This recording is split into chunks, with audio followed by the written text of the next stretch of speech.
In this video, I will show you how to reset your Bluetooth settings in Windows 11. So if you are having problems with Bluetooth devices not connecting, or maybe some sort of other issue, then follow along with me as I guide you through the steps to reset your Bluetooth settings and hopefully get that back up and working for you. This should be a quick and easy tutorial to follow, but before we do continue, please consider leaving a like on the video and also subscribing to the channel. I really do appreciate it. Now to get started with this, the first thing you're going to want to do is come down to your search box in the taskbar at the bottom. In your search box, type settings and then open up settings underneath best match. Once your settings is opened, come over to the left hand side and on this menu you want to click onto Bluetooth and devices. Now the first thing you're going to want to do from here, if you have your Bluetooth turned on, is just go ahead, turn this off for about a minute or so, and after a minute or so what you can do is turn this back on. Now after doing this, what you want to do is come and click onto devices down here, and it's going to bring up all your currently remembered devices which you've previously connected via Bluetooth. From here, what you want to do is actually remove all of these and repair them. So just go through the list one by one, click onto each device. For example, if I take the DualSense wireless controller, what I'm going to do is give it a click and you're going to see an option to remove this device. So click remove, and what that's going to do is remove the device. Generally takes a few seconds and it's going to remove this device. So you want to repeat this for all devices that have previously been connected, whether that's input or audio devices such as headphones and things like that, and other devices as well. So once you've done that and removed all your devices, what you want to do on this same screen is scroll down a bit until you find underneath related settings the option which says more Bluetooth settings. Give that a click, and what that's going to do is open up a window like this, and you're going to see a button underneath the options tab to restore defaults. So what you want to do is give that a click, and once you've done that, click apply and OK. After you've done that, what you can do is close this window down, and what you want to do now is come back down to your search box in your taskbar at the bottom. In here you want to type services, and then open up services underneath best match. Now what that's going to do is open a window like this, and from here you want to search for a service called Bluetooth support service. So this is in alphabetical order, so just come down to B, you can see it's here,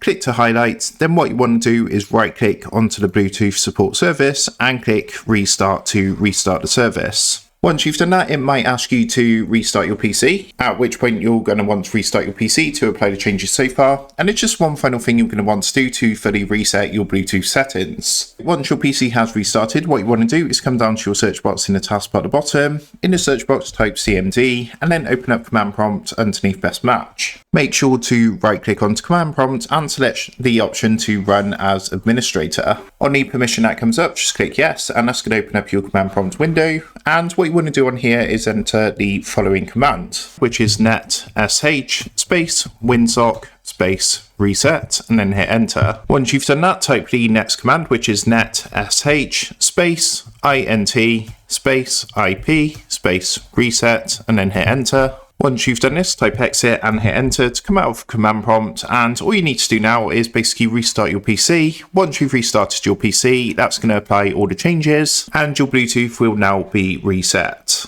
So that is how to reset Bluetooth settings in Windows 11. With that being said, I hope this quick tutorial did help you out today. And if this did help you out, I would really appreciate it if you was to consider dropping down below the video, leaving a like, and also subscribing to the channel. With that being said, I just want to take a minute to thank you guys for watching this quick tutorial, and I will see you in the next video.